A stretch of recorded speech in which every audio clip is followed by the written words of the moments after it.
Kryetari i Partisë Demokratike, Lulzim Basha, ka kërkuar vëmendje të shtuar të ndërkombëtarëve ndaj zhvillimeve në Shqipëri, që sipas tij janë në kundërshtim me standardet demokratike dhe europiane. Kërkesa e kryetarit të opozitës shqiptare ka ardhur në samitin e partive popullore europiane në Bruksel, gjatë takimeve me liderët e vendeve anëtare, por edhe me presidentin e Komisionit Evropian, Jean-Claude Juncker. Është e qartë se rrëshqitja nga standardet demokratike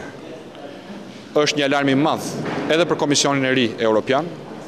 dhe në këtë kuadër mendoj se angazhimi i Komisionit të ri, i Komisionerit Han, i Kryekomisionerit, Presidentit Juncker, i Parlamentit Evropian dhe përfaqësuesve të Partisë Popullore Evropiane në të gjitha këto struktura do të jetë i domosdoshëm dhe frutdhënës për t'i dhënë fund praktikës së zhbërjes standardeve demokratike në Shqipëri,